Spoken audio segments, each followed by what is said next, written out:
Néant avant le néant. Après, on revient de nouveau vers le domaine de l'audibilité. Quelque part, il y a toujours cette nécessité d'explorer ce qui est quelque part qui reste du domaine du, d'une certaine perception limitée à travers les mots, essayer de voir s'il est possible d'augmenter d'augmenter la qualité de cette perception, de l'amplifier, de la rendre beaucoup plus pertinente, beaucoup plus globalisante, beaucoup plus répondante, car il y a des questions qui restent sans réponse ou alors avec des réponses approximatives euh, et, euh, et cela n'est pas suffisant. Alors pourquoi le néant?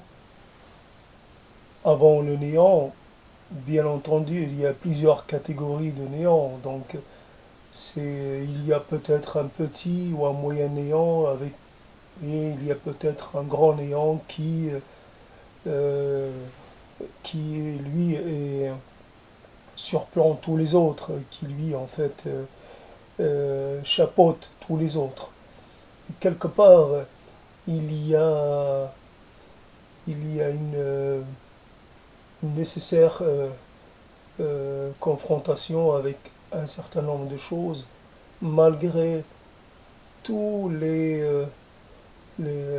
jugements ou les préjugements, tout ce qui voudrait euh, me convaincre que c'est une tâche inutile, que c'est une tâche qui n'aboutira pas, que c'est une tâche qui viendrait trop tard, que cela peut-être ne fera que confirmer un certain état plutôt que de me donner les moyens euh, d'intervenir sur ce même état. S'il est à un moment donné, il y avait une volonté de la part de certaines personnes de faire table rase du passé, table rase ou sur le passé, je ne sais pas comment il faut dire. En tout cas, il y avait une nécessité, une volonté d'effacer les vestiges et et plutôt de regarder vers le présent et le futur. Ce qui fait que, évidemment, il est possible de présenter les choses avec un certain ordre, passé, présent et à venir. Ce qui est problématique dans l'affaire, c'est que c'est aussi le passé qui conditionne ce qui est à venir. Il n'est pas, c'est toujours, si on estime qu'il y a un passé à détruire, c'est que on se positionne par rapport à ce passé, celui-là même. Sinon, on le laisserait mourir de sa belle mort, on ne s'y intéresserait pas. À partir du moment où on a un ennemi, on a quelque chose à combattre, c'est que cette chose-là existe. Donc, nier, en fin de compte, reviendrait à confirmer encore une fois l'existence de cette entité-là, de cette catégorie-là, ou alors voire la rendre même beaucoup plus agissante qu'elle ne l'est réellement. Alors que faire dans cette entreprise, le néant avant le néant? Il est évident qu'il y a un problème avec les mots, qu'il y a un problème pour habiter les mots, pour utiliser les mots, Le néant n'est en fait qu'une catégorie de mots, un ensemble qui, quelque part, euh, voudrait amener à développer un certain positionnement. Seulement, c'est un mot qui est utilisé dans des circonstances tout à fait multiples. Ce n'est pas un mot réservé à un usage précis. Le néant, la néantalité, ce sont des choses qui peuvent servir pour les petits et les grands, pour les petites et les grandes circonstances. Donc fondamentalement, le mot lui-même qu'on voudrait utiliser pour exprimer une chose en particulier est un mot un peu trop facile, un peu euh, trop usuel, un mot usé même à la force d'être utilisé. Donc cet horizon indépassable de la langue et des mots qui ne permet pas de d'introduire l'élément d'invariation, l'élément de différenciation, l'élément de discontinuité. Il n'est pas possible d'installer une discontinuité là où il n'y a d'offert que des mots qui ont une existence propre, qui ont une histoire. Il faudrait inventer un mot pour parler de cette discontinuité propre. Et en fonction de cette incapacité à créer un mot nouveau, donc toute utilisation du dit mot sera évidemment souvent impropre et souvent ne répondra pas au postulat du départ. Donc le néant avant le néant, s'il était possible de, de, de descendre, de régresser à un stade, une certaine euh, où on se débarrasserait et où on se délesterait de tout ce qui est bagage, de tout ce qui est histoire, de tout ce qui est mémoire, se délester. Mais encore plus que se délester, c'est-à-dire parce que dans le délestage, il n'y a pas de délestage total. Il reste toujours. On se débarrasse d'une partie de l'Est et on en garde une autre. Donc fondamentalement, de redescendre à une position à un moment donné où on n'avait pas d'histoire, où tout était vierge, où tout était encore à écrire. Quelle est cette période-là? Elle se situe où? À quel moment? Et alors,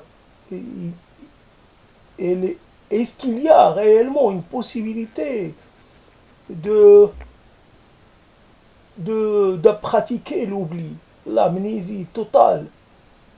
L'amnésie qui suppose d'oublier jusqu'au nom même, puisqu'il s'agit, euh, puisque le nom est, est à lui-même est porteur, le nom identifie, euh, euh, le nom renvoie à un continuum et d'appartenance, à un continuum euh, d'affiliation. L'amnésique qui garde en mémoire son nom n'est pas réellement une amnésie. Donc fondamentalement, jusqu'où descendre? Et est-ce qu'il est en mon pouvoir de faire cela? Dans la folie, il reste toujours des vestiges de soi. La folie est un certain déséquilibre dans le comportement, mais pas une absence de comportement, pas une absence de relation au monde, pas pas une absence d'histoire. Il y a toujours l'histoire, peut-être vécue, interprétée de façon un peu inappropriée, mais c'est un fou va garder une partie de son histoire. Tandis que le choix de l'amnésie serait de ne plus rien garder. Le néant, c'est en fait s'alléger, quelque part perdre cette, euh, ce rapport au monde. Et c'est l'histoire un néant d'appartenance, un néant de référence. C'est le problème de l'affiliation, c'est l'échec, allez dire, d'une d'un processus ou d'une démarche d'affiliation. Il n'y a pas d'affiliation heureuse, si je puis résumer. Il n'y a que, j'allais dire, des compromis ou des compromissions. Et en cela, l'affiliation, l'inscription dans d'un ensemble de symboles et de signifiants et d'histoires est, est une commodité, mais comme toutes les choses faciles, le prix peut en être par ailleurs très élevé.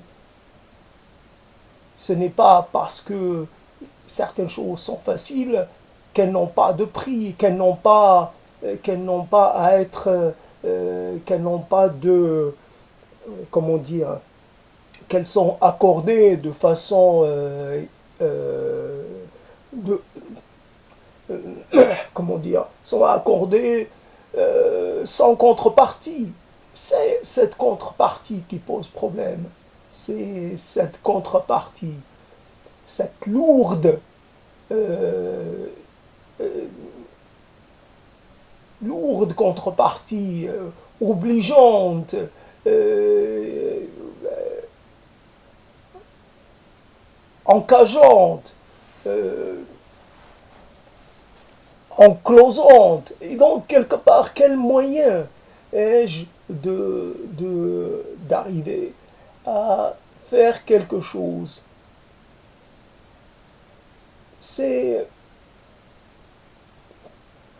soit à partir de soi. S'il faut obligatoirement garder à chaque fois qu'on parle, chaque fois qu'on un rapport au monde, dire que je fais partie d'une totalité, cela est un fait.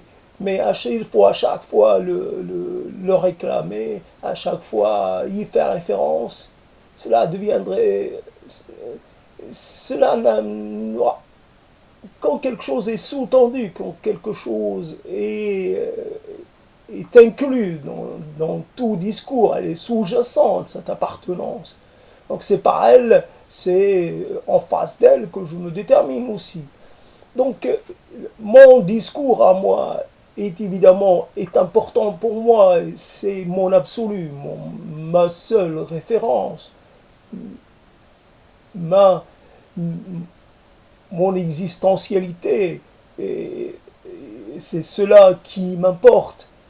Après, je ne cherche pas à, à dire, à encore, quelque part, ça ne m'arrangerait pas de dire que ma parole singulière est quelque chose qui peut s'ajouter à d'autres paroles singulières dans toute cette histoire de juxtaposition, de vécu individuel, chacun interprétant à sa façon son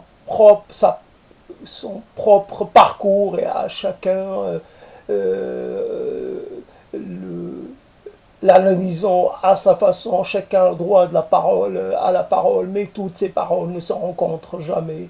Toutes ces paroles n'ont pour objet que la parole elle-même. Je t'autorise à prendre la parole dans un espace bien précis, dans un cadre bien précis, et c'est cela, l'espace qui t'est laissé, rien d'autre. Donc, fondamentalement, il y a cette réalité qui voudrait que l'on accorde de l'importance à la parole individuelle, mais dans un cadre précis. Il y a une autre réalité qui voudrait que tout le questionnement sur le sens, tout le questionnement sur le devenir, tout cela ait été déjà posé et quelque part traité par des gens, par des doctrines, et que fondamentalement il n'y a rien de nouveau, il n'y a rien d'original, il n'y a rien de propre. Tout cela est de l'ordre du commun. Des gens se proposent de fournir des solutions à toutes sortes de situations, quelque part avec des approches parlant d'une cyclicité, d'autres parlant d'une sorte d'évolution d'un état vers un autre, d'autres parleront peut-être même du néant. Quelque part, il pourrait même y avoir des doctrines qui seraient qui proposeraient comme horizon final un néant sans euh, un néant bien néantal, sans identité propre. Le néant n'a pas d'identité, n'a pas de contour, n'a pas de corporalité. C'est le néant dans lequel il n'y a un néant qui ne peut pas recevoir de définition, qui ne peut pas se plier à, euh, comment dire, à toutes les approches conceptuelles autres, un néant qui serait au-delà de tout ce qui peut être conceptualisé, pensé, etc. Donc, en ayant dans cette entreprise de travail, cette entreprise d'exploration, en ayant comme horizon le néant avant le néant, et à l'occasion de ce chapitre premier, j'aimerais peut-être, pour finir, en tout cas momentanément, euh, dire à quel point les, certaines choses sont difficiles, à quel point cet être qui est un ensemble une sorte d'unité qui elle-même est composée de sous-ensembles qui eux-mêmes sont composés encore de quelque part à l'infini, cette unité, cette apparence d'unité est quelque part ce que par ailleurs j'ai appelé unité biologique. Cette unité biologique en interaction avec son environnement, que ce soit interaction forte ou faible, que ce soit interaction directe ou indirecte, elle est en interaction, bien entendu, permanente. C'est dans les ratés de cette interaction, c'est dans la répétition de ces ratés, de leur, quelque part,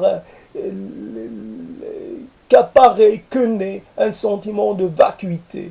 Il y a un sentiment de vacuité, d'inutilité. Et c'est la gestion de cela qui pose problème. Comment gérer cela? Comment avoir euh, euh, une attitude qui soit appréciée par soi-même? Qu'est-ce que je peux revendiquée comme attitude, qui soit de moi et non pas pour répondre à telle ou telle stimulation, à telle ou telle situation. En, la recréation, la revitalisation des liens anciens pose problème parce que elle, elle engage dans un processus qui est peut-être un processus voué à l'échec.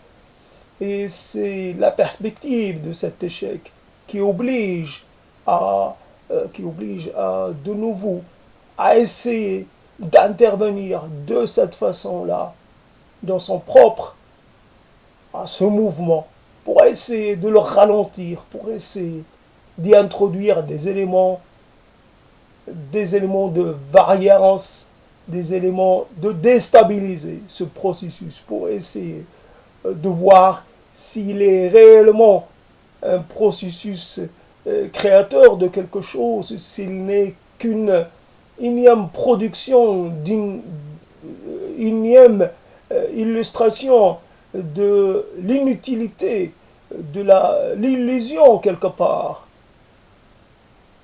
Faut-il vivre dans l'illusion? Faut-il s'extraire de cette illusion? En tout cas, avoir l'illusion de s'être extrait ou d'être capable de s'extraire. Quel est réellement le désir profond?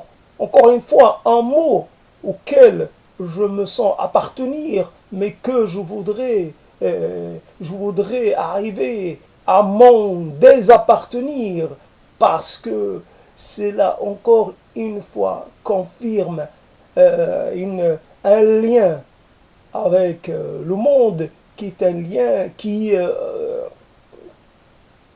oblige à se conformer à un certain schéma. C'est l'incapacité à sortir de ces schémas, à essayer d'aller voir, à être extérieur, d'aller voir s'il n'y a pas un horizon, s'il n'y a pas une offre différente ailleurs. C'est cela qui pose problème. Tout est là. Le fait de faire intervenir les mots dans cette affaire-là, les mots, évidemment, certains choisis, certains dits avec bonheur, d'autres moins, c'est cette histoire de production de mots, mais en même temps avec une rationalisation sous-jacente, désir de rationaliser, de découper, de trancher, pour essayer de reconstituer une entité qui, voilà, donc comprendre par morceaux, par morceaux, par palier, donc quelque part pour essayer de remonter à l'origine des choses, s'il y a réellement une origine. Autrement, c'est encore un effort sans fin et un effort vain, puisque s'il n'y a pas d'origine, il n'y a pas de raison à la question. Poser les questions quand ces questions-là comment dire, n'ont pas d'antériorité, ne peuvent pas ne peuvent pas prétendre à la qualité d'éléments,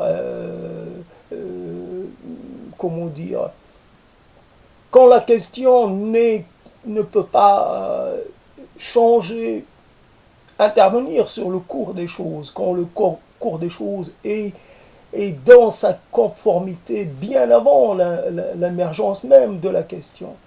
La question n'est que l'aboutissement d'une certaine inadéquation, mais il y a des choses qui préexistent à l'émergence de l'inadéquation et par-delà même à l'émergence de la question. il y a donc un néant à habiter peut-être avec des approches, des éléments de variation pour essayer peut-être, je dis, je ne suis pas sûr. C'est en cela que s'il y a, si